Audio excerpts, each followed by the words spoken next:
The best place to hide the truth is in plain sight. And you'll find after today's presentation that a lot has been hiding right in front of our noses and we haven't been able to see it. Syncretism is today's subject. And syncretism is about bringing together all the branches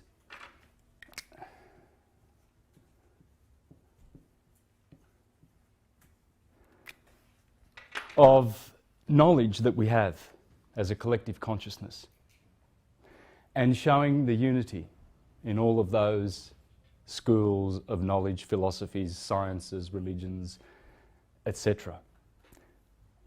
Syncretism has been tried many times on this planet. At the moment it's suppressed.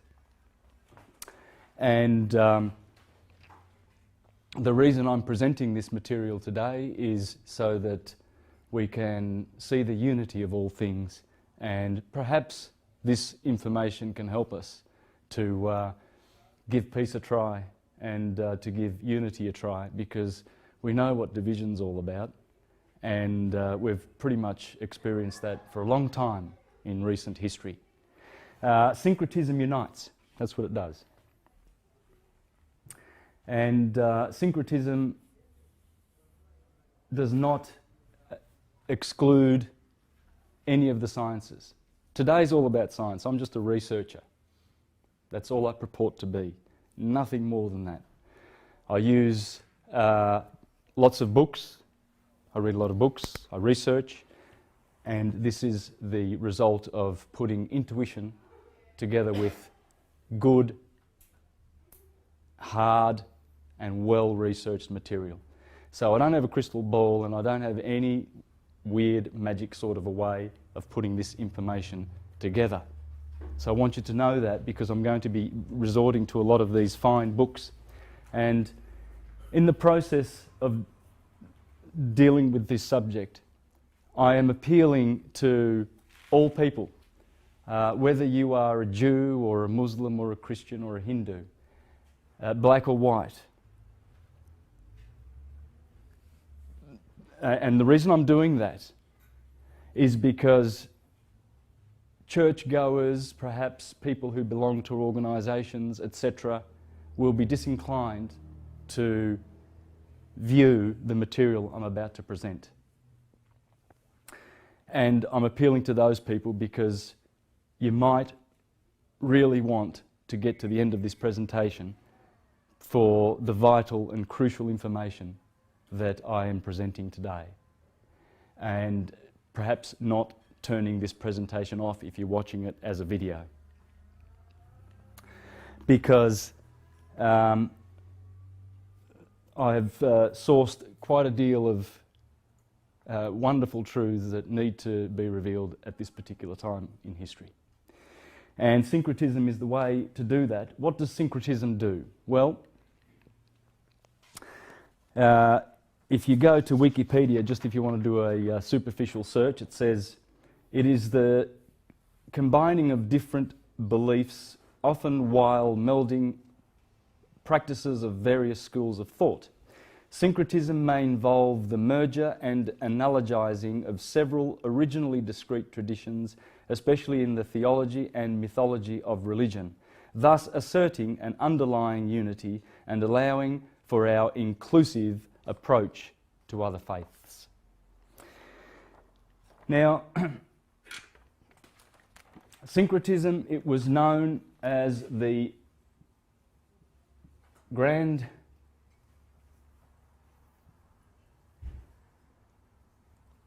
and I've spelt that wrongly, haven't I? The Grand Arcanum.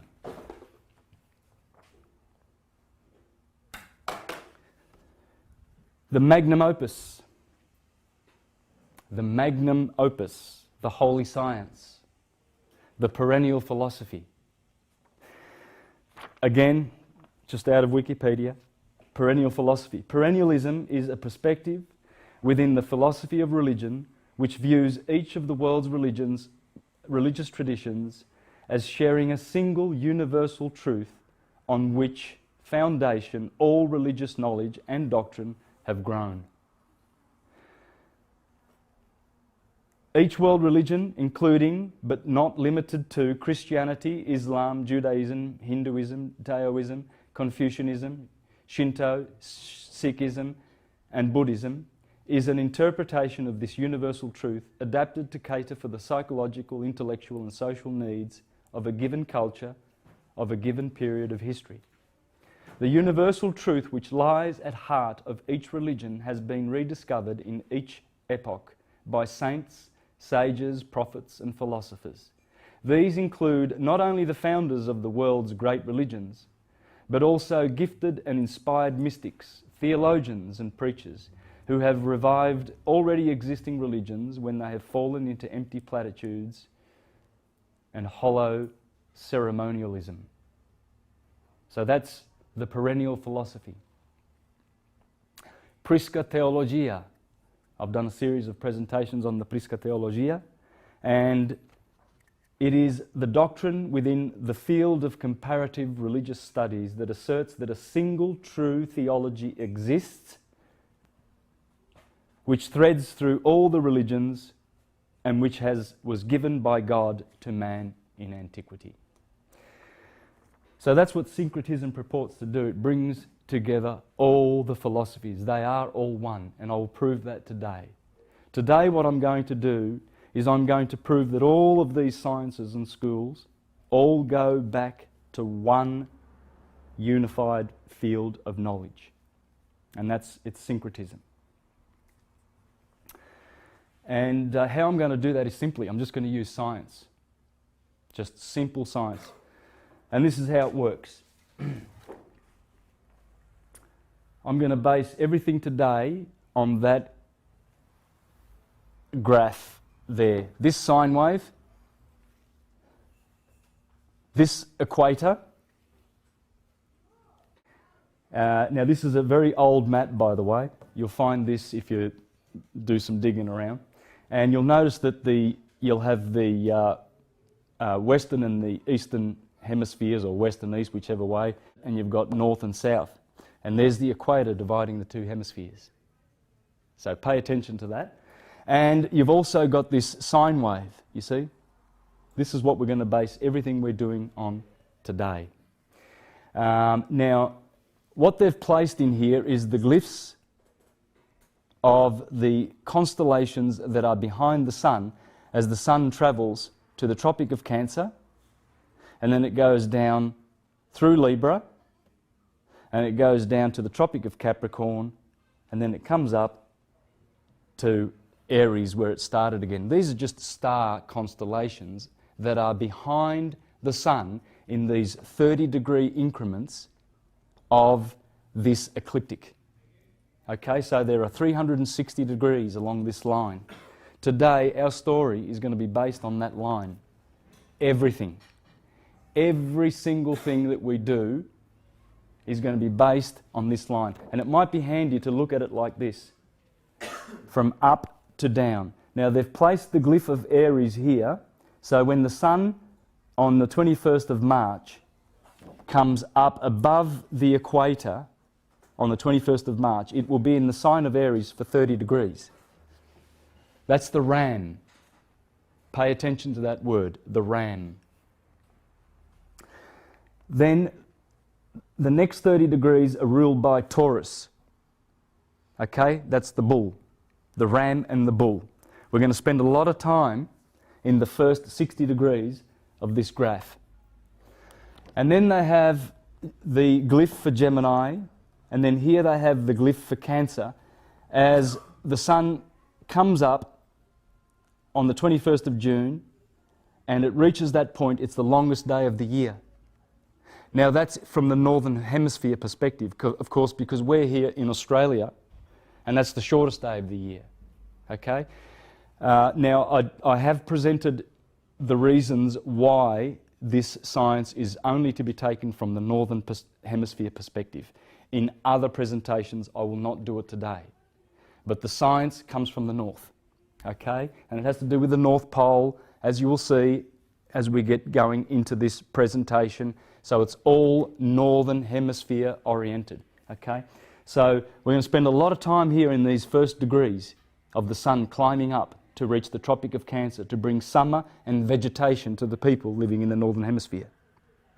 Then the sun declines, commences to decline, and then here it hits another equal day. There are 2 equal days, 21st of March, 23rd of September.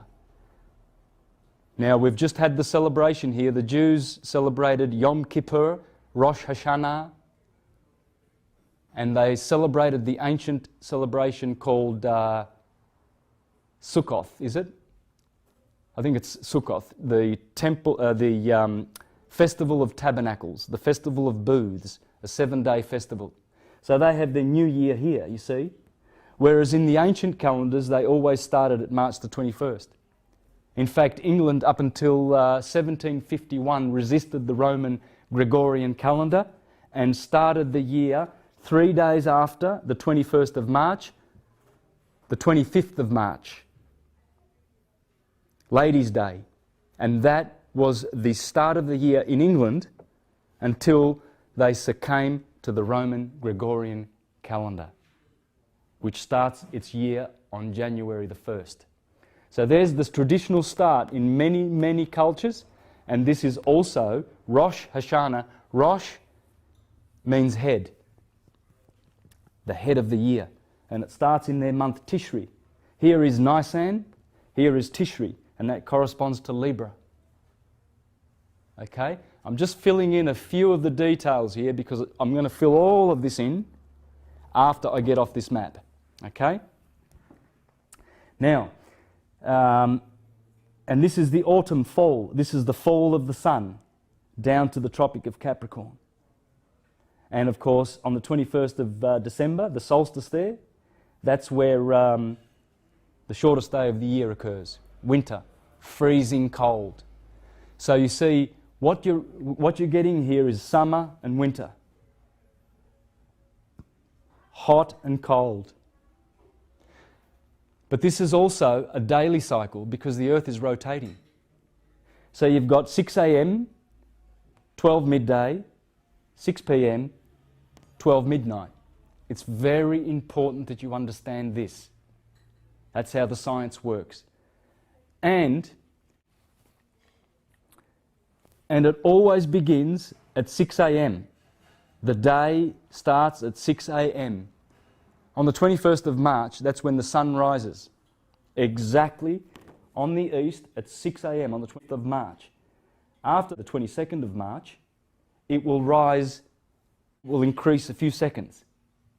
And depending where you are in latitude, living in latitude, when the summer reaches the Tropic of Cancer, if you're living in the Northern Hemisphere anywhere, say in Norway, way up here, you can have 23-hour days. So depending where the sun is. But if you're living on the equator, you're always going to have 12-hour days and 12-hour nights. People who live in Ecuador, for instance, here, 12-hour days and 12-hour nights. So the sun is always rising dead east, and it's always going straight above them. Okay? So, but here we are in Australia, down here in the southern hemisphere, of course. There it is. And of course, we're about 35, 37 degrees latitude, so we see the ecliptic. When the sun comes up in the east, we see it come up like that on an angle. It's about 45 degrees, right? And so do the constellations of the sky at night, the zodiac. And this describes the zodiac belt. So what we're going to do now is we're going to go and do this on a bigger scale, on the whiteboard, and fill in all the dots. And once I've done that, I promise you that we will discover the true theology, the perennial philosophy, and we will see the unity of all the religions. All of them. There is not one that is not invited. They're all invited to the unity of syncretism. Every single one of them. So, again, let me emphasize that this is a yearly cycle of the sun, as the Earth does a 365 and a quarter day orbit, anti-clockwise orbit and as it rotates every 24 hours, this graph also describes that 24-hour action. Now, what we need to do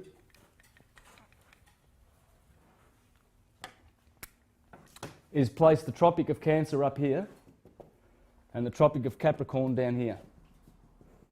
And we have the equator going straight through the centre, just like that. And so what we've done is we're going to do the graph going up to Cancer,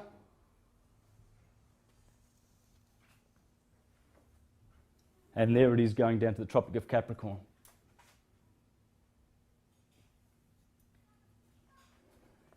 Can the camera see this?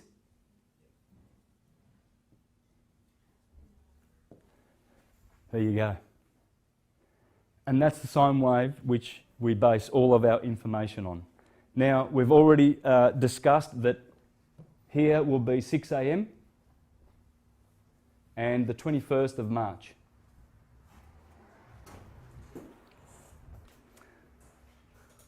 These 2 days are very, very important. They are the days of balance.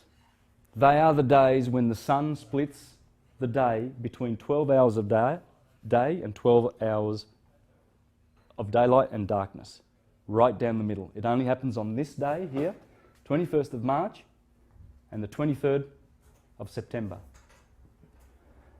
That's it, those 2 days. These days here,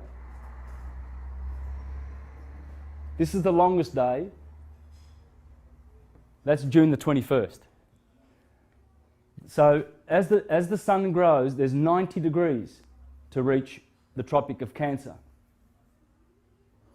And every day is equivalent to a degree. So for 30 days, the sun will be, for instance, travelling along the ecliptic from the 21st of March to the 21st of April.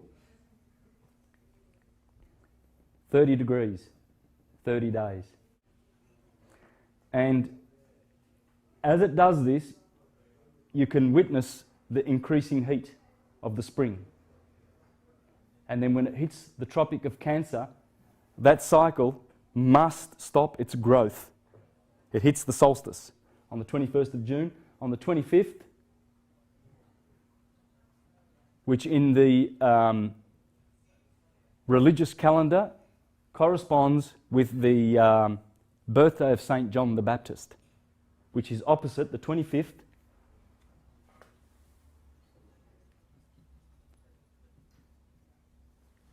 of December, which is the birthday of the sun, because these are the solstice points when the sun either begins to fall, decrease, or if the sun begins to increase. Pay attention to that, because then when we get into the theology of Jesus and St. John and all of these dualities, we will see that duality is in here. These were known as the pillars of Hercules, the solstices. These also were known as the pillars of Hercules. These very special days, they're doorways, they're portals. These 4 days, they are 4 portals. They mark the cardinal signs around the wheel that is made by this sine wave. And there's December the 21st. And there we have the 4 cardinal points. Cardo in Latin means hinge. A door opens on a hinge, on a cardo. So we have, this is a cardinal point, that's a cardinal point, that's a cardinal point, that's a cardinal point. They are doors, portals. Very important to remember this. Whereas the other signs, for instance, here you'll have a fixed sign and here you'll have a mutable sign in this science, but these are cardinal. Cardinal, fixed, mutable, because this is where the season gets fixed. Spring, not sprig, spring gets firmly established in the fixed sign. So does summer in Leo. And so does Scorpio give fixability to the fall. And so does Aquarius give fixability to winter. So I'm just stressing the cardinal aspect of these 4 signs. They're very important. Cardo is door, portal. And April comes from the Latin word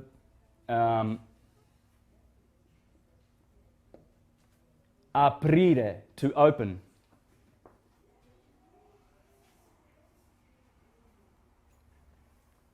Aprire, aprile, because the R and the L are interchangeable, as I will show you. Aprile, to open. So, cardo, cardinal points, to open. These are very important days. And in all of our theologies, these days are remembered. In Japan, on the 21st of March, they have a public holiday. It's called Shunbun no Hi, the day of divide. That's what my wife tells me. She's Japanese, and I said, check it out, please. But besides, I've been there in 2005 and 2006. I was in Japan going through this, and I witnessed this public holiday. And they go under the cherry tree, under the blossom cherry trees, and they drink and have everywhere all around Japan. In the parks, that they're drinking under the trees, under the blossom. So I witnessed that, because the blossom, you see, happens here. This is the blossom. Very important to understand this. The beautiful blossom occurs here, and then because of the summer, you see the pillars of Hercules. Hercules is dividing from good and evil, sunlight and darkness. Remember, 6 a.m., 12 p.m., 6 p.m. over here, sunset. This has to do with sadness. This is sad. It's very sad when the sun hits this point, because it was increasing its light. And this is beautiful. Everybody loves this. This is waxing, the sun waxing, pretty much like the moon.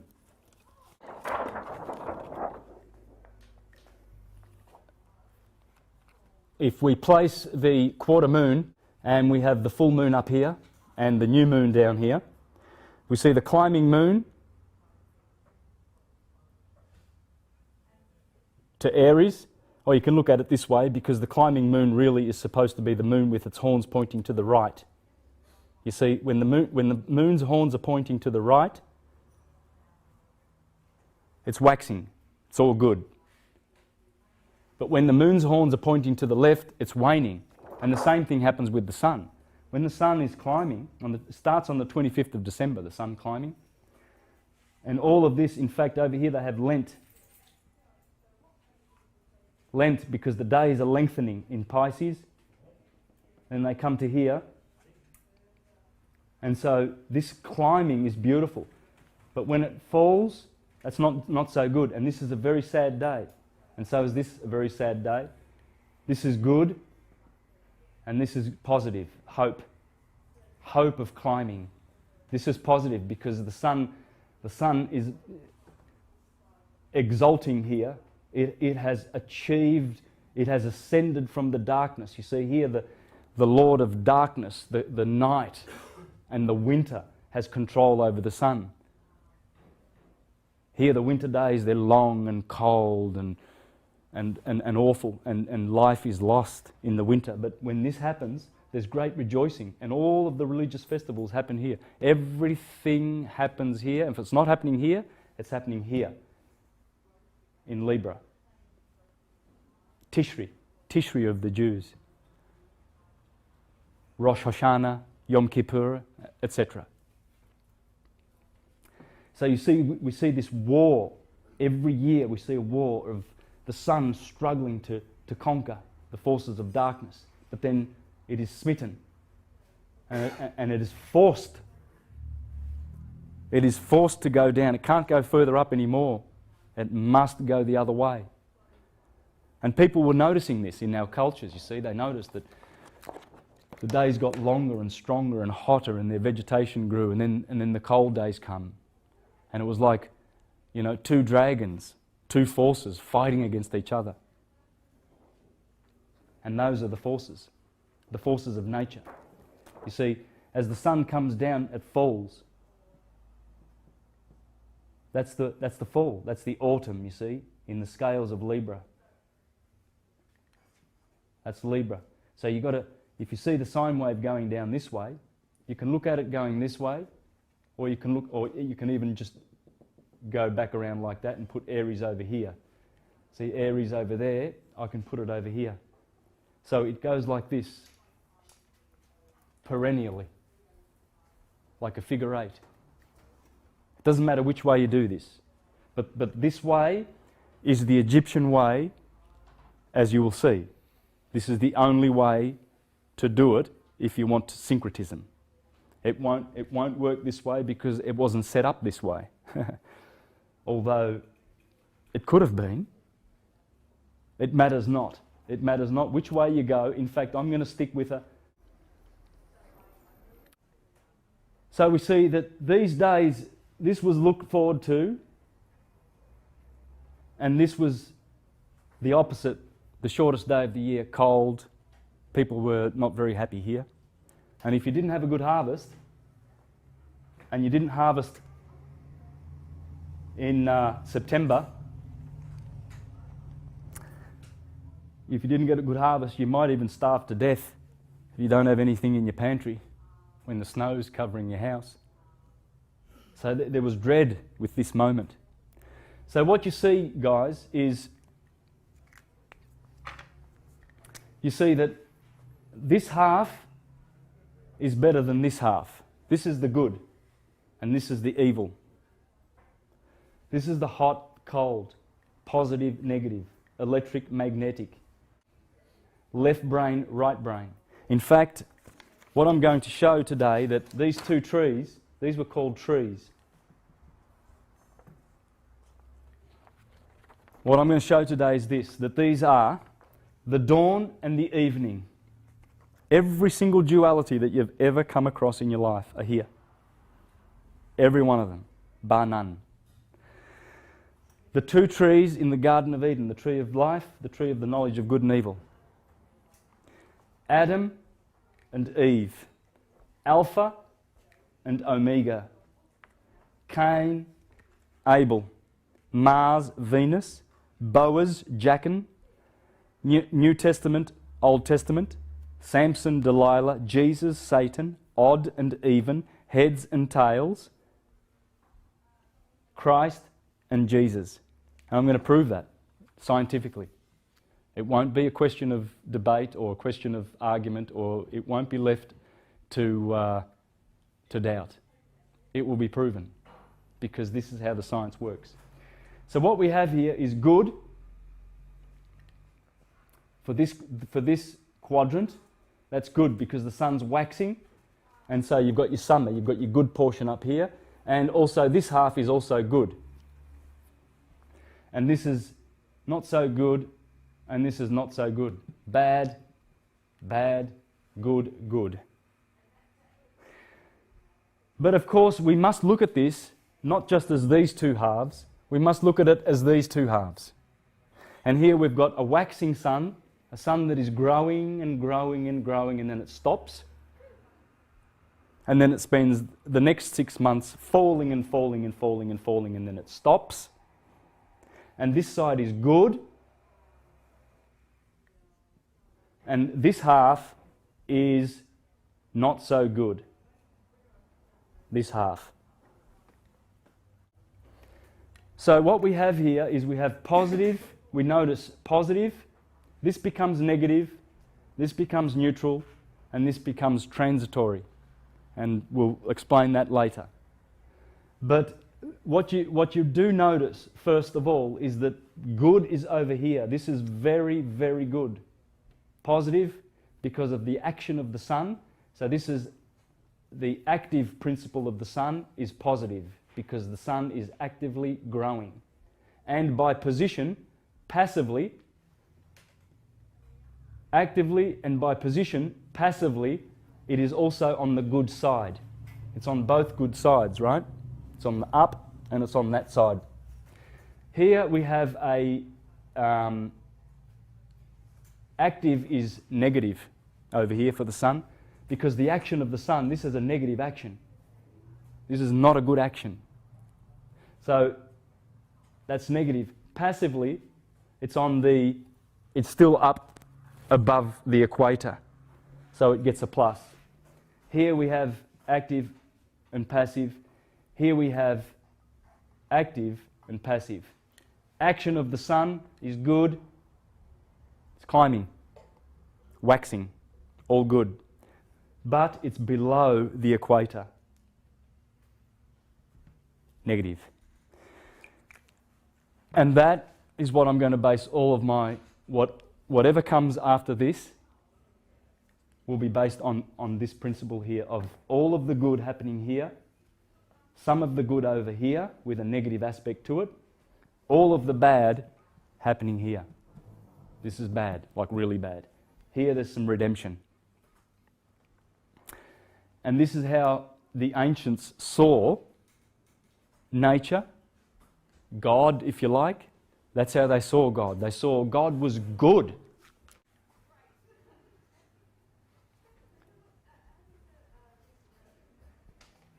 You see, this is good, you see, and so they acknowledged that God was good. The harvest, the fruits and the seasons. But then opposite the good is the evil. Whoops. I know why I made that mistake, because I was preempting to put the D over here, you see? And so you've got God and the devil, you've got good and evil, Jesus and Satan, and they are all the same character. So what we're going to do is we're going to do a little story. And the story is the story of Ra. And we're going to go around looking for Ra everywhere we can, in all of the theologies of the world, in science, everywhere. And we're going to see how this is the story of Ra.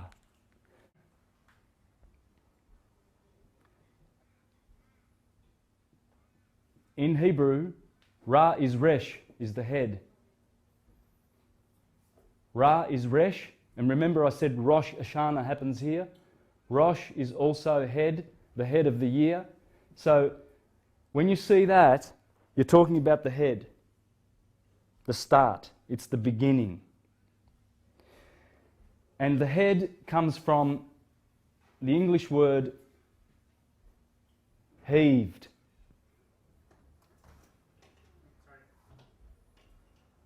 Which turns out to be heaven. So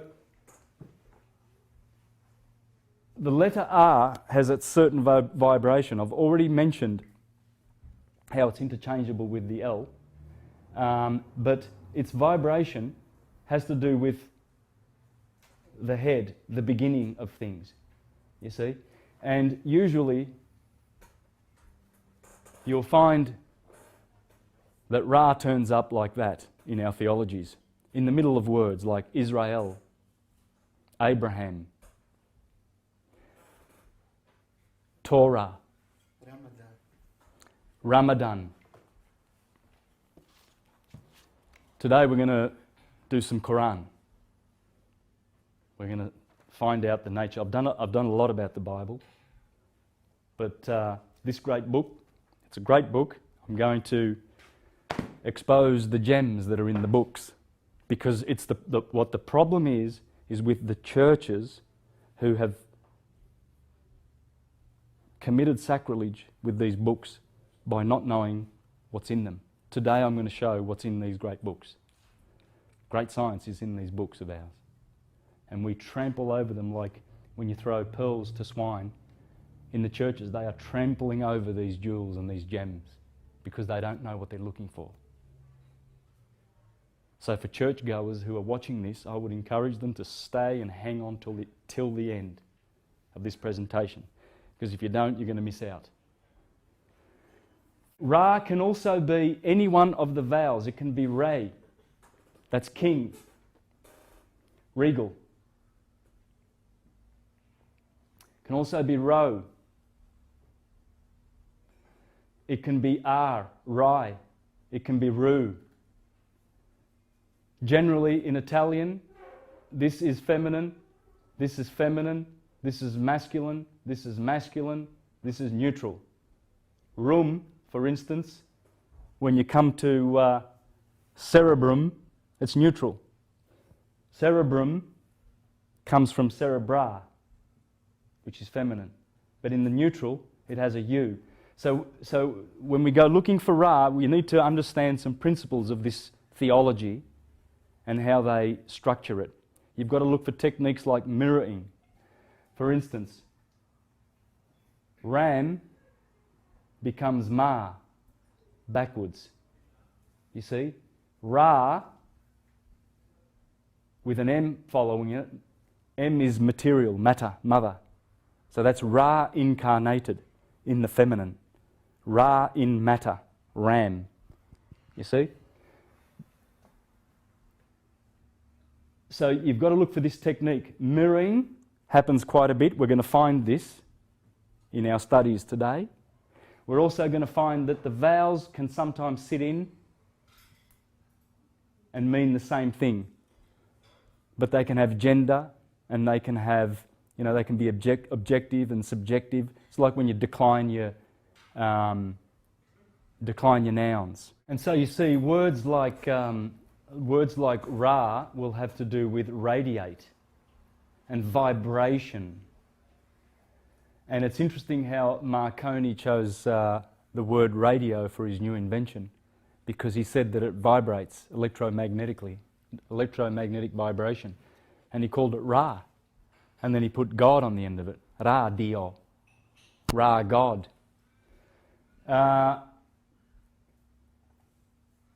Radius. So Ra turns up in all of our sciences, turns up in modern words, and it turns up, it can be a re, it can be ray, it can be Roy, Royal, it can be Reginald, Raymond. So we've got Reginald, Reynold, Ronald. As I said, it can be Ronald, and you'll see it as Re, as in Christ, and Ru, as in Horus. Okay, I'm just preparing you for what's to come. So you need to understand about this mirroring, and also how words are sometimes to be read, just straight backwards, or Ra can be sometimes R, like that, backwards. All right, this is what we're going to be looking for. Without further ado. Now you will find, folks, that the ancients knew exactly what they were doing with everything they did. They placed everything in the right place.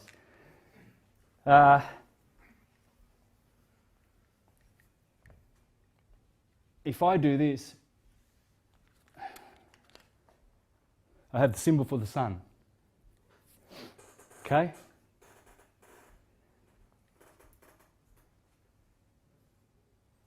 If I put the equator back there, and I put the cardinal point of the solstices there, I have the symbol for the earth.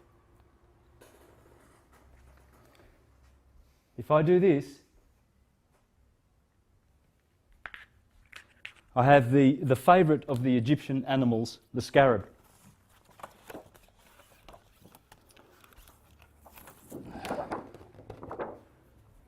Please notice the back of the scarab and the T on the back of the scarab.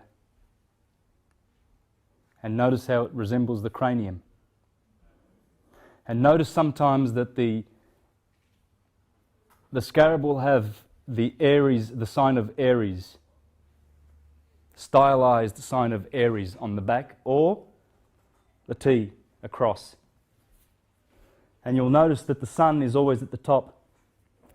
And this dung beetle, the scarab, rolls the dung up the hill and then lets it fall down again so that it picks up matter and grows. And this way it was noticed that the scarab beetle was most like the sun, the animal that depicted the sun, going up, rolling up a hill, and then rolling down the hill like Jack and Jill. Jack goes up, Jack goes down. And that's what the scarab is doing, you see. That's the equator, and that's the solstice where it begins with its dung ball, and then it brings it up and it becomes the sun, you see. Held high up in its hands. It's holding the sun up to show that it's bringing it to the Tropic of Cancer. And you see, this is why when the sun reaches the heights of Cancer, when it reaches the heights of Cancer, there is the crab, which is really the scarab. And this is why the Egyptians, they really loved their scarabs. Ancient Egypt by Lorna Oakes and Lucia Gallen. It's a great book. When this first came out in 2002, I got it. Because once you look at the pictures in here, you'll just want to have this book. There's a picture of the veneration that they had for the scarab, because they knew their science, and they knew this, the science of the scarab, the animal that most depicts the sun climbing and waning, reaching the top of the mountain and then falling. And so you see, they had the scarab everywhere in Egypt, well decorated. Here's the cat cutting off the head of the serpent. That's the day cutting off the night. These are the symbols that they used for this, you see. This will be, the cat will be here, and the serpent starts here in Libra, the dragon. This is the dragon, and the serpent in Scorpio. So this is, the darkness begins here, and then the cat is always chopping off the head. That's what the scarab's doing. It's doing the same thing.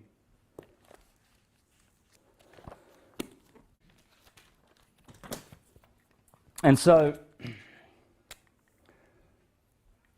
the sun will be in this sign for 30 degrees, in the sign of the crab, scarab. After it does that, it proceeds downward through the summer, of course, and this is the summer months, and it comes to the sign of Libra.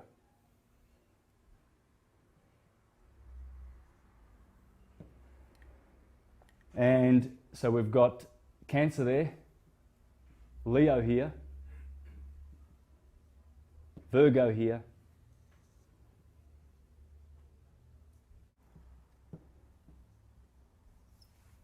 Saggy. So what we've got here is, you see, we've got the crab depicting the summer solstice, and here it falls and declines, and it comes to Libra. And all of a sudden, remember both of the negatives are here. All of a sudden, things get really, really troublesome in this area here, judgment. In fact, this is what's called Judgment Day, and Yom Kippur has to do with that, on the 23rd of September. And a lot of negative stuff here happens, which I will go into eventually as we get through this. But just bear that in mind. Here we have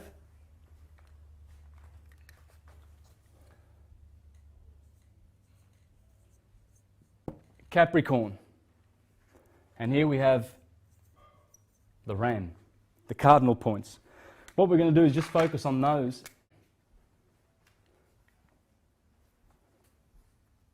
4 doors. Remember? The 4 portals. And we're going to see if we can't find Ra.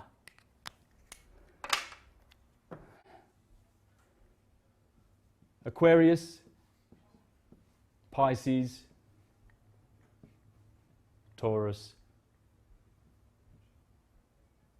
Gemini. Now, remember we have the 2 trees here of balance. Perfect equilibrium. Nature loves to be balanced. It's always looking for balance. But it also gives us variety. It gives us good and it gives us evil, but then it balances. And we look forward to those days of balance, in particular this one. This is where all the good stuff happens. Because you've got good and good here, plus and plus. All of this is beautiful. This is the golden age.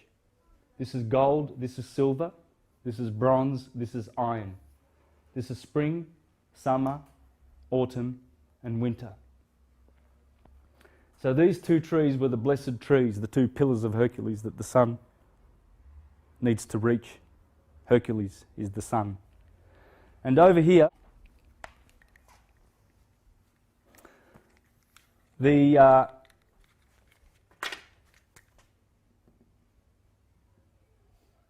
ram, you see, the sign of Aries is like this.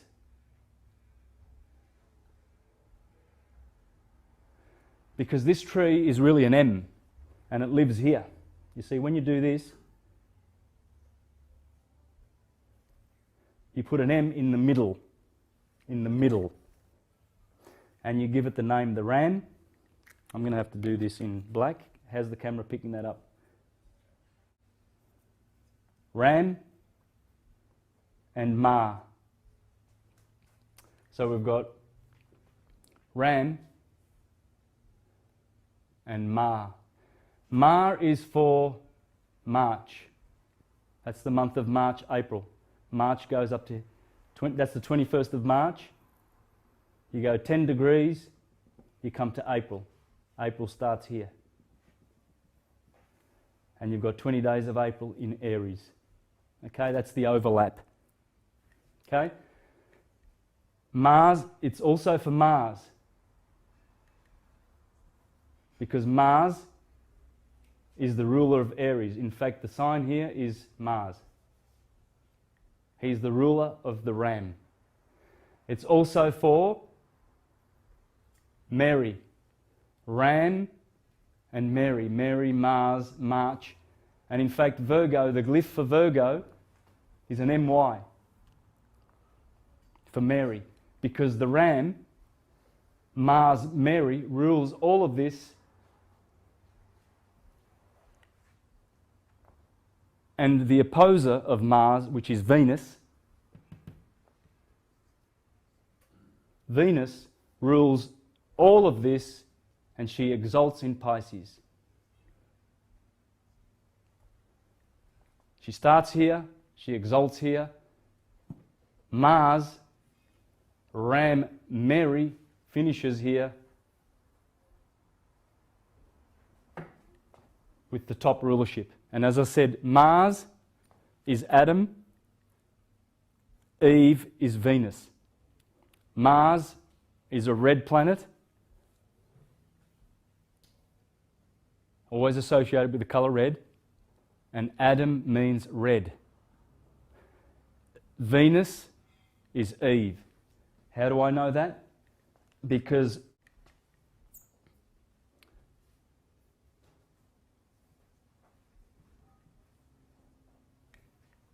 Venus is Eve. In fact, it's even.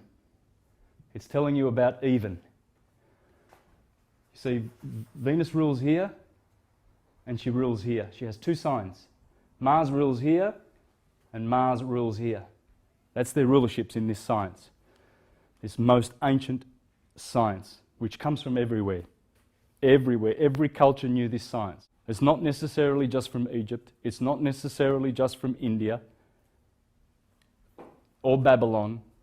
or the Greeks, Greek astrology or Greek science.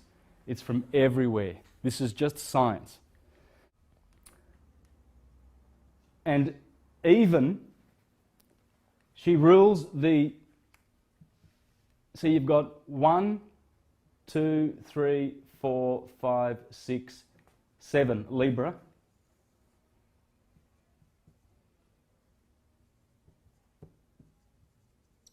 Saggy, I'll just fill these out so you know where you're going. Capricorn, Aquarius, Pisces. You see, so we're going around this way, or we're just going down around here. Okay, so we can look at it as a thing in time, you know, or we can just see it as a static sort of a visual, so that we build out our knowledge on this. 7 is also even. It's the sine wave, or the serpent, the S,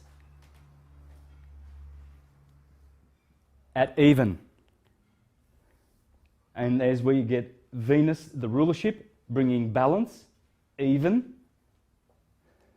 And Adam, the red ram, is Aries. So you've got Adam and Eve in the Garden of Eden.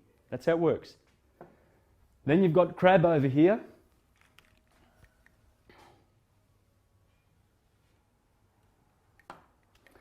You've got Crab over here. And Crab backwards is bark. Now, so Ram and Mars, Crab and bark. Now, bark is boat, by the way. It's a boat. Barca in Italian, in Italian, or in most European languages. Yep, your language, okay, barca. But you can also get ark. You just drop the B, and you've got ark, which is also ark, as in the Ark of the Covenant. And covenant means coming together. See, this is the coming together. This is the coming together. The ecliptic and the equator. The ecliptic and the equator. These are two lines coming together. The sun crosses the equator. It's a crossing. It's a covenant. These are the two covenants. I've done this in other presentations. The Jews, they had the two covenants. The covenant of works. You do work here and you harvest. And then the covenant of grace. You rest. Covenant of works. Covenant of grace. And that's what the ark is. This is the Ark of the Covenant. Now, Ram, this will be the opposite of that. So we need to look here, what's here, and we will see the mirror image of this. Libra. Libra is an anagram for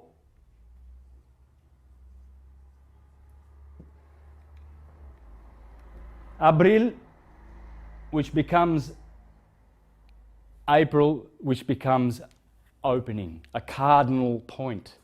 Again, you have April over here to open, because April, to open, the portals will always be here. You won't find them here. You will not find them here. You will find them at the cardinal signs. That's why April opens the year. That's the beginning. The opening. This is the other opening, the Libra opening. And this is the crab and the bark. This is also mirrored over here. Cabri, in Latin, remember, ri is cabra. And in Spanish, it's cabra, cabron. That's an anagram of crab. So the backward anagram of this is the same word as that, bark with an extra A. Bark, because here also there is a bark or an ark. this ark, there are two arks. What I'm going to show is this is the Ark of Noah. Aquarius is Noah. This is the Ark of Noah. And this is the Ark of the Covenant of Moses. Ark, ark. What do boats do?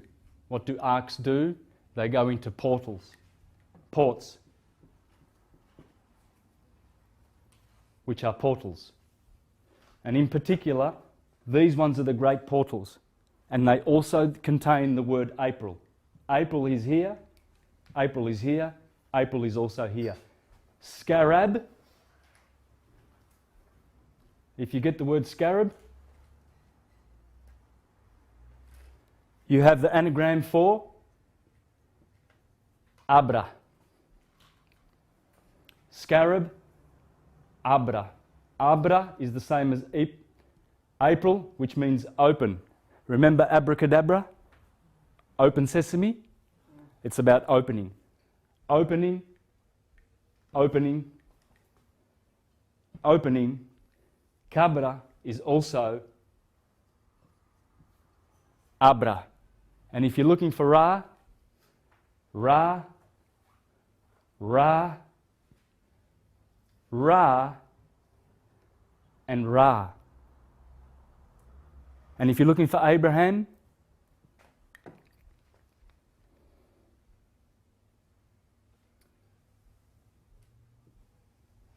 Ram. With the word Ram, you often get Abe in front of it. Abe is father.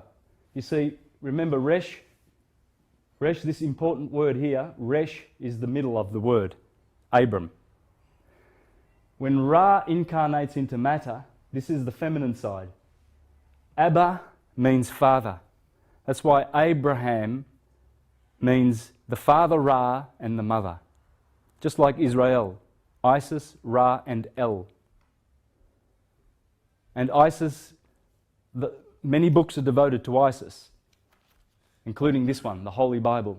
In fact, the first book is called Genesis, the genealogy of Isis, the genesis of Isis.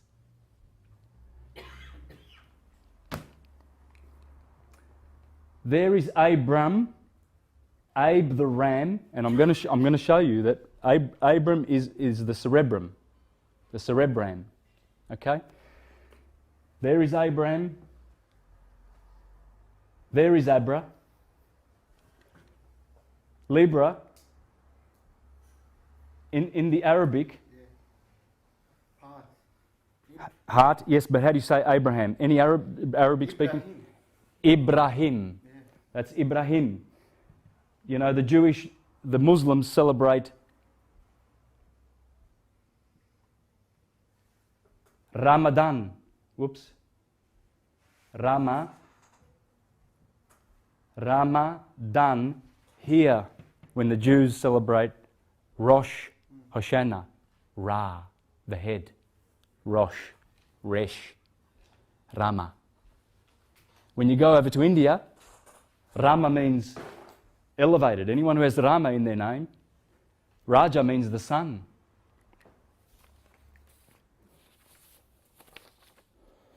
Let's have a look at some of those holy names. Raja in Indian, monarch, princely ruler. Rani, the sun, princely ruler, female for queen. Rishi is a seer. Ravi means the sun. Rama means elevated. In fact, if you're a Brahminian, you belong to the highest caste. You are...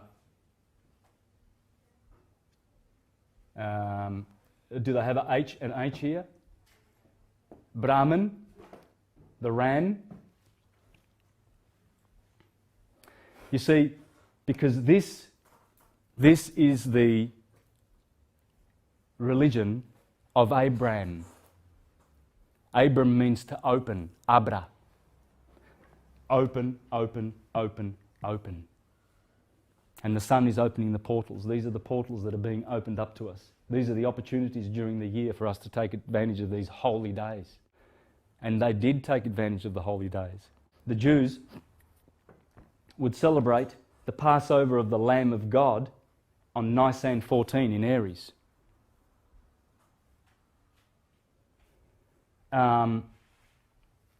Easter is celebrated here. The Christians.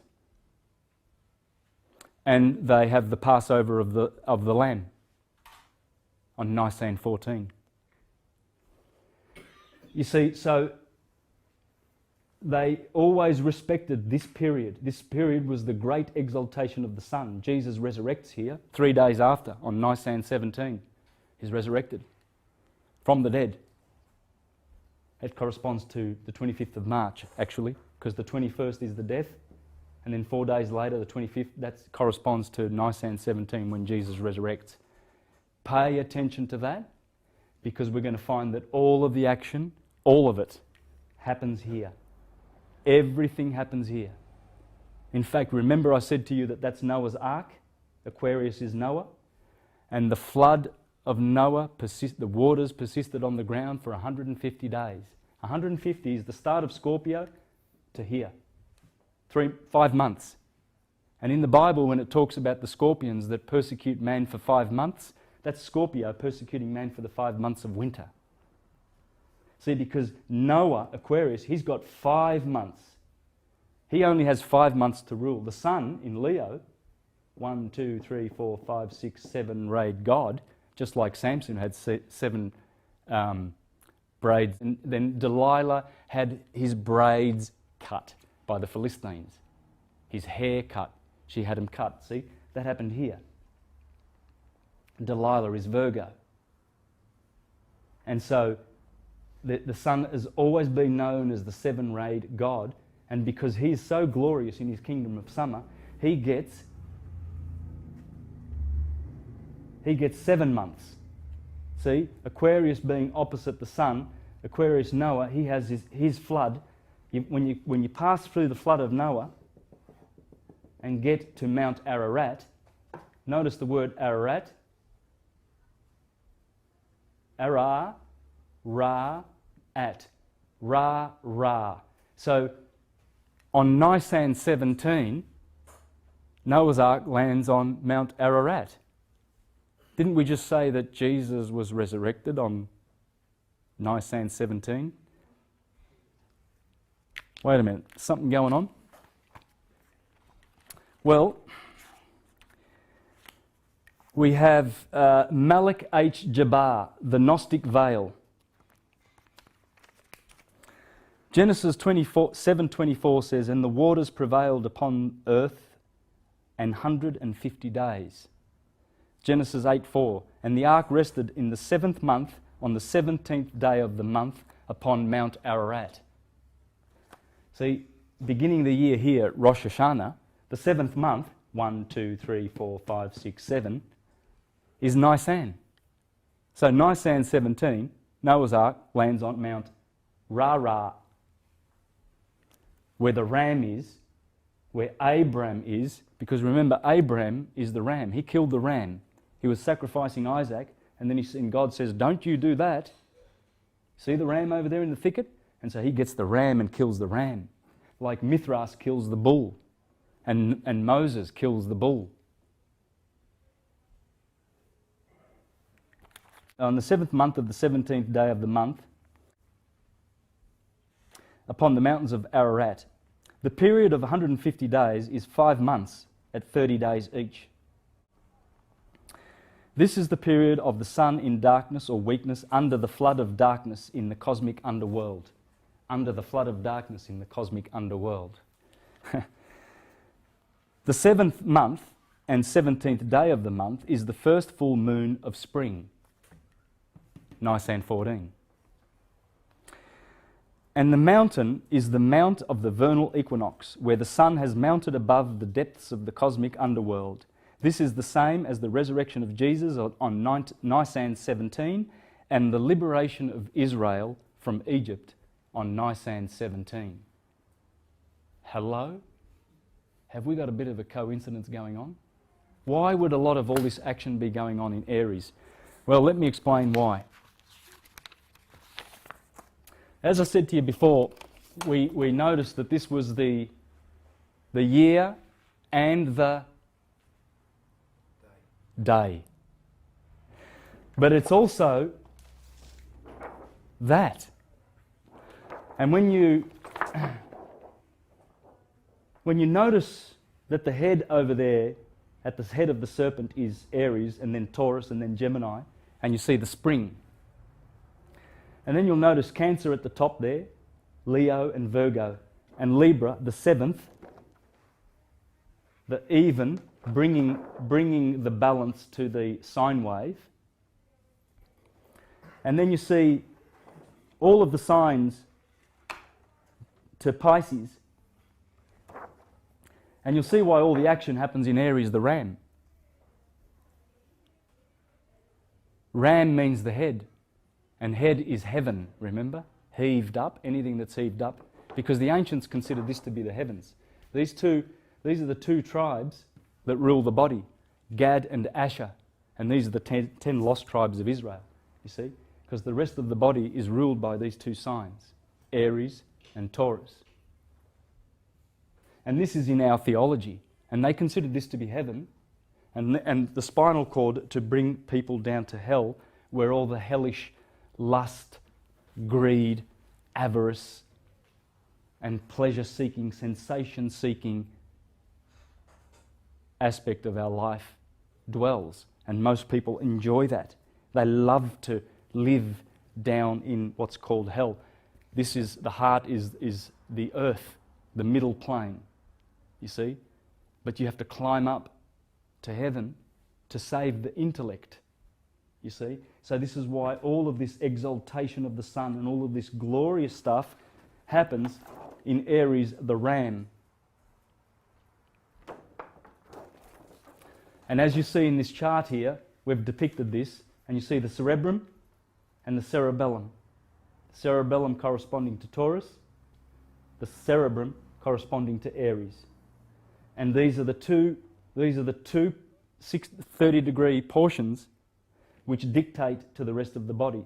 You see, through the nervous system, the brain is able to send all of its signals electrically to the rest of the body, and they obey what comes from Ra, the ram, Abraham, who is the same as Moses, who is the same as Jesus. Abraham is the ram. Moses, I've got a picture here of Moses the ram. I'll grab that in a minute. And that's the cerebellum there, and there is Abram right there. And Jesus, what is he? The Lamb of God. There's Michelangelo's Moses with a couple of horns on his head. Whoops. I think he knows. You see, Moses was associated with red things, the Red Sea, turning the Nile into red water, so the fish died. There's a lot of ruddiness going on with Moses, because it's Mars. Mars's is Moses. And Moses, remember we said ram, Mars, that's maritime. Mary is marine, water. And Moses means water. And in Japan, when you go to Japan and ask for a glass of water, you say, "Can I have some mizu?" And when you go to Syria, they call Moses Mezu. Mare. Yeah, Mare is singular for Maria. Maria, Mare is one. Maria is many, many waters. She is the waters of spirit, you see. And so that's why Mizu, water, has to do with Mars's. And Jesus, of course, is also the fisherman of men. There's a lot of water. There's many elements in the stories. There's earth, fire, air, and water. I wonder why that would be. Let's just do a quick detour, shall we? These are the elements that the ancients always use in their scriptures. There's always earth, water, air, and fire. And these are the Platonic solids, the four rivers of the Garden of Eden. Right? Commonly known as the Platonic solids. Let's put this over here so I can... And you've got, they correspond to the Platonic solids, you see. Here you have tetrahedron, here you have octahedron for air, here you have icosahedron for water, and a hexahedron for earth. You see? And there's always fire associated in the scriptures, mystical. This is spiritual. This is emotional. See? Emotions, thinking and mental. Air is thinking and mental. Fire is intuitional and spirit. Water is emotion. Now scientists know, see, these are the four Platonic solids. These are the only shapes that will fit perfectly into a sphere and touch at all the tips. There's only 4 shapes that will do that, or 5, with the dodecahedron. And scientists know that atoms will only obey these shapes as they produce all the forms that you see in existence. Everything. For we are but a river of atoms. All you can see here is just movement. It's all motion. And the motion of atoms goes through the 4 rivers. The 4 rivers of the Garden of Eden. And they are solid, liquid and gas. And plasma. Photon, light, plasma. And so this illusion of material and of earth, it's just an illusion because it's all movement. And so the ancients understood that. This is in our scriptures, as I will show you. You will see how all of this is in our scriptures. And you'll see all the... notice the dodecahedron, that's 12 sides. It has 12 sides. Well, that's the dodecahedron, the 12. Because when you look down this wheel, you must remember that this is not static. You don't start over here. You don't start over here at Aries and go all around back to Aries, motionless. You go like this, like that. Circular polarization. So what you're actually seeing is this. It's a helix. It's a helix. It's not a spiral. This is not a spiral, 2-dimensional. It's a helix. It's 3-dimensional. It's got breadth. You see, so it's going like this in time. So you start here at Aries, and you go around like this. And that's what you're looking down a tunnel here. And what the ancients gave us is the dodecahedron is the master of all of this. Everything is in 12s. Everything in the universe happens in 12s. When a photon shoots off, it does this. 1, 2, 3, 4, 5, 6, 7, 8, 9, 10, 11, 12, and then just starts again in spirals, in torus fields. And it does the number 12 everywhere it goes. Everything does 12. And I'll explain that as we go. That's why 12 and 7 are in all of our holy books. Holy. We'll see what that means in a minute. And so, so there's the dodecahedron. Here is the tetrahedron at Aries. Here is the hexahedron at Taurus. Earth, red for fire, brown for earth. Here you have green for air. This is the air sign. And here's water. So you see the 4 rivers going, and they repeat. Fire, earth, air, water. Fire, earth, air, water. And see the cardinal? Remember we said these were cardinal door opening points. Abracadabra. And we'll see what abracadabra means in a minute. It's not scary stuff. There's nothing, it's all science. It's the churches that have made it scary. These are all symbols. This is just language. No one invented this. It's no one's intellectual property. It just is. And as I will show you, English is the best language in the world for understanding this science, because the English language comes from the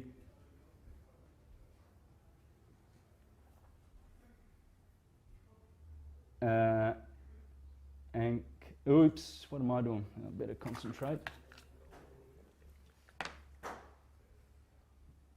Anglican.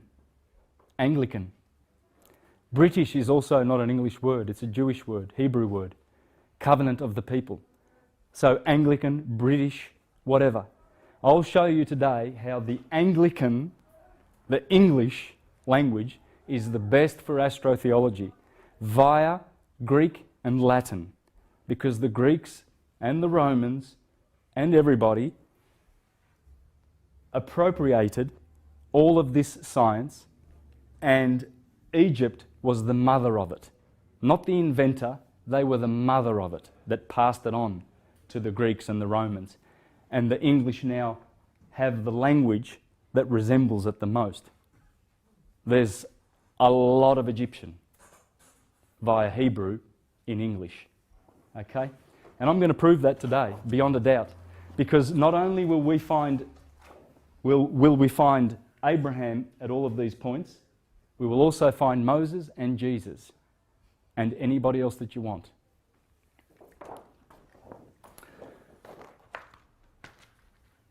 Okay, we'll get back to that in a minute. Remember Nisan 17? We've got Jesus resurrecting. We're going to have a break in about 20 minutes, aren't we? 3 o'clock. Where's George? Yeah? Yeah, is that right? Yep. How's the camera? Good. Okay, so remember Nisan 17? We had Jesus resurrecting, Noah's Ark landing on Mount Ararat, and the children of Israel coming up out of the land of Egypt on Nisan 17. What are the odds of that? Nisan 17 is here in the Ram at Passover, when the sun passes over that day. After the 21st of March, on the first full moon, they celebrate Passover every year. Same thing over here. See, Rosh Hashanah is not a fixed. It's a lunar. It goes by the lunar. So is Easter. Easter goes by the moon. Whereas 25th of December, that's fixed by the sun. Every year, 25th of December, every year is Christmas. But Easter's always changing because you've got to wait for the moon. So when the sun crosses over on the 21st, that's good and fine. But he's waiting for his bride for the marriage of the Lamb. He's not going to go ahead and get married without her. So when she's full in all her glory on Nisan 14, it's the Passover. It's the Passover of the Lamb of God that takes away the sin of the world. The sin of the world is the winter of Noah's flood. Now, if you think those three things, which are the most, they've got to be the biggest events in history. Noah's Ark landing on Mount Ararat on Nisan 17. The children of Israel come up out of Egypt on Nisan 17. The Son of God, Saviour of the world, happens to resurrect on Nisan 17. What's going on? Well, I dug around on the internet and I found one of these Bible websites promoting how fabulous God is by engineering history and making all of those three events plus 5 more happen on Nisan 17. These are the 8 things that happen on Nisan 17 yearly. Noah's Ark, I've already said that. Jesus resurrects, I've already said that. Hebrews are saved out of Egypt. Here's another thing. The walls of Jericho fall on Nisan 17. Queen Esther saves the Hebrews. Purim, you know, all that Purim stuff. Oh, the Jews are saved. Mordecai saved the Jews and Esther and everything. You know, she pretended not to be a Jew, and then she revealed on the last day after the king had already gave the order to kill all the Jews, and then she saved them on Nisan 14. Hello. I think something's going on here. The cleansing of the temple by Hezekiah. Hezekiah, one of the great kings, after hundreds of years of neglect, he cleans the temple out on Nisan 14. This is the spring clean. That's the temple. This is the temple of Solomon. How do I know? Who was the builder of Solomon's temple? The architect. I think it was Hiram, which means high-born, which is the same as Brahman. You see, the forecasts of the east are the forecasts in the west, which are Hebrew at the top. Bru, Ebre, Ibra, Ibra, Hebrew at the top, the Ram. Then below that is the Jew, below that is the Israelite. Israel, and below that is the Christians. Onward, Christian soldiers, off you go to war. We will make the uniforms as we've done before. That's these guys here who are supposed to be the rulers and supposed to be looking after all of these, who are, and the ones above them, there's another caste above these, the teleos. You see, the Apostle Paul was a Hebrew and a Jew. He had two. See, the top caste always acknowledges the caste below it. These are the captives of Israel. The called and the chosen. That's how it works. There's captives, there's called, and there's chosen. If you want to...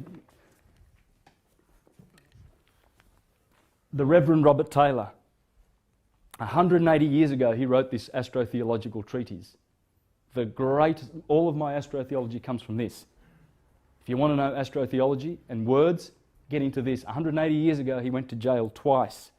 And he taught in here, there's a sermon about the Freemasons, and he taught in here that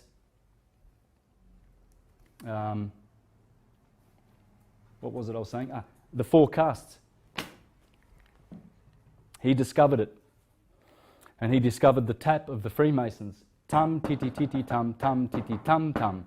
And then when you do that, and they open the door, you say gammon. That's the G of the Freemasons. Ammon. Ammon-Ra. So just bear with me with that, because we're gonna build. We've got a lot of stuff to build here, but I'll show you how the Hebrew is in the ram. This is why you have an eyebrow. This is why you have a brain. The cerebrum is called a brain. And you get all these words and names like Brian, which means high and noble. You get the words bran from cereals. Why would that be? Well, because cerebrum, let's make some space here on my little whiteboard, shall we?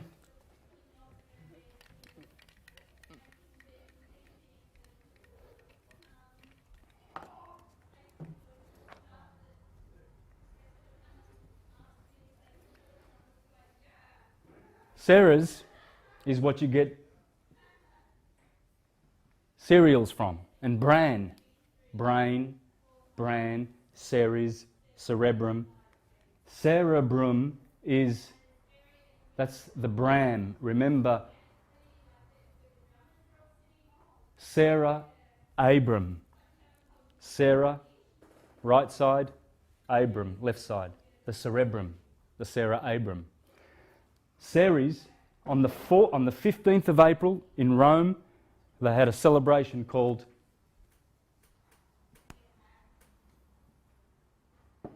Cerealia.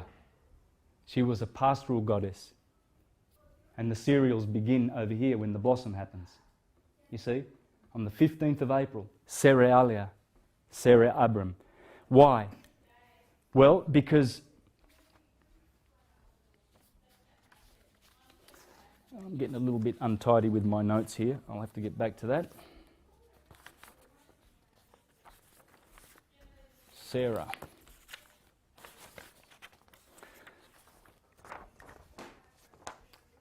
The cerebrum produces a wax, and it's a neutral wax or an oil. And these are the names in the scriptures for this wax that are produced in the cerebrum, which flow down the spinal cord and produce the body and all the glands which differentiate that wax. In the Bible it's called manna from heaven. It's called wax. It's called soma juice in the East. It's called oil, Christos, chrism. Notice the ra. Fish, salt, seed, bread. Okay? So this is why we get words like selfish. Because sel is salt. Selfish, salt and fish. Psalms, when you read the Psalms, because salvation comes from psalms, from salt. This is the salt. This is the seed, and this is the cereals that we get from the Sarah Abram. It produces all the oil that builds the rest of the body. And we'll go into that in a minute. In fact, I should just spend some time here for a minute.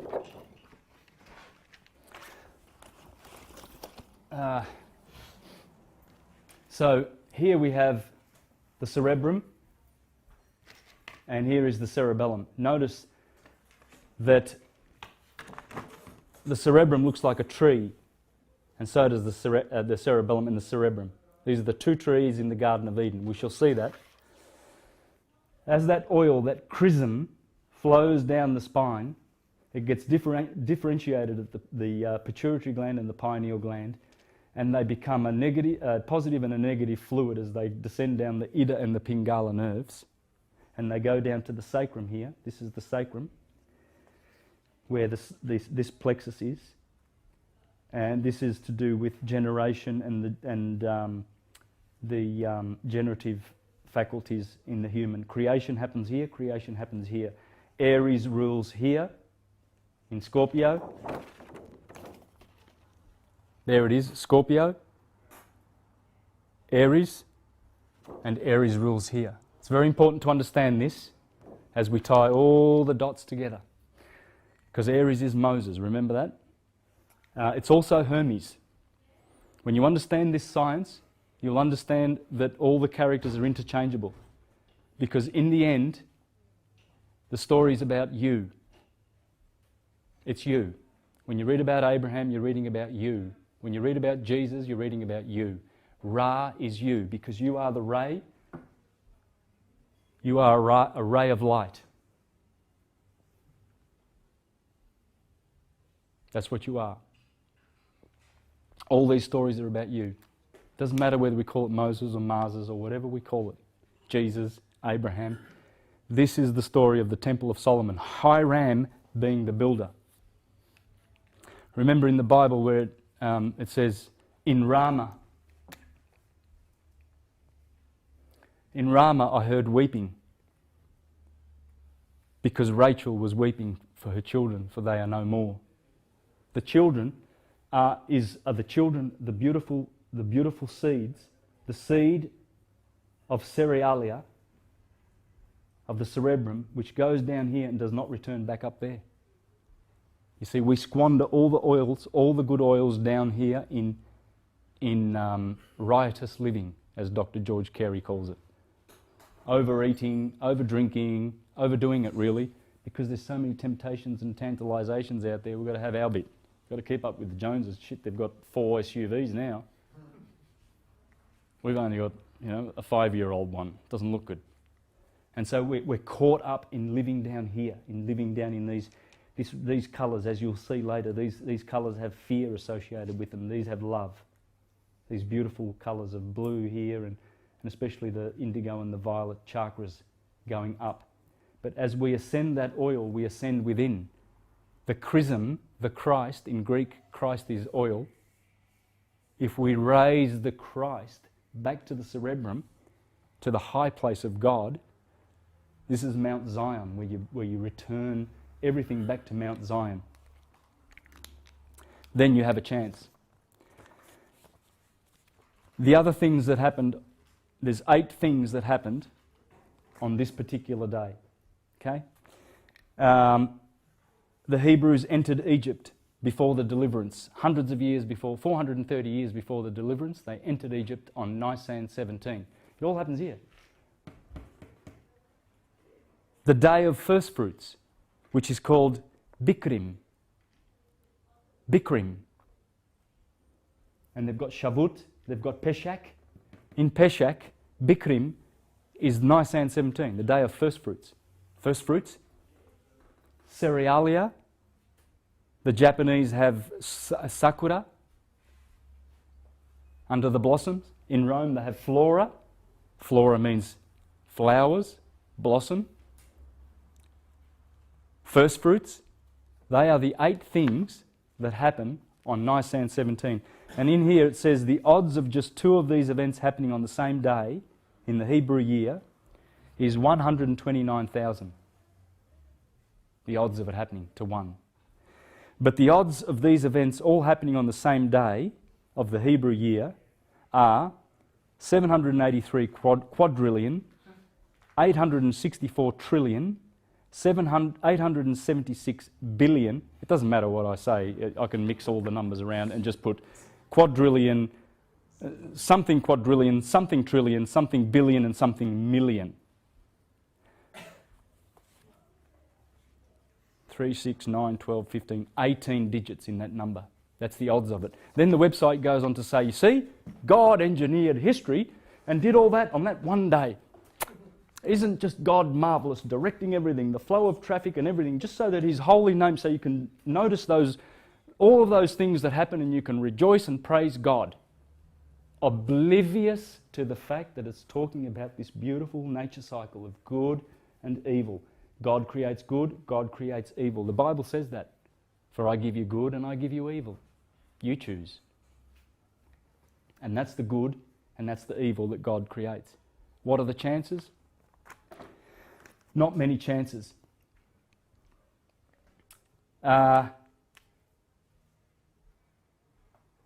Names. Let's have a look at some names. We showed brain. We've got the Brian. Whoops. Anagram of that. It's in our names. It's in Robert. It's in the patriarchs' names. Let's have a look at some of the patriarchs, shall we?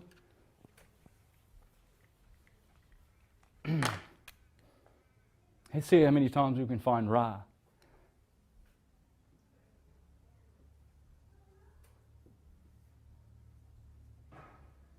Ra. Sarah. Isis. Well, that's an interesting version. Rebecca.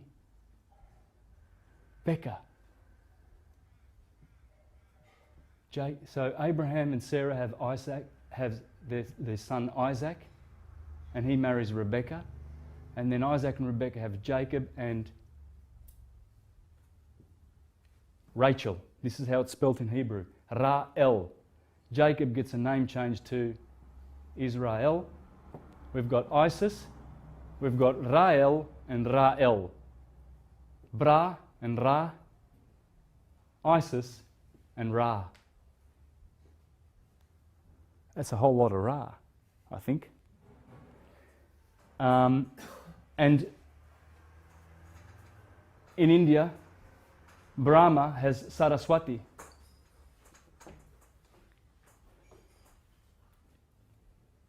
The top chakra in your head, what's it called?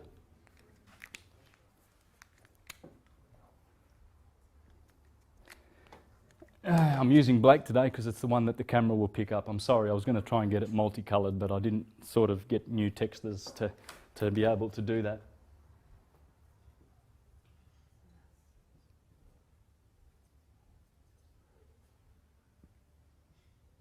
Sahasrara? Twice? I mean, how many Ra's do you want? I mean, we've got enough in Chakra, Chakra, Chakra, Ra, Ra, Ra, Ra, Sahasrara on Mount Ararat. I think we smell a rat.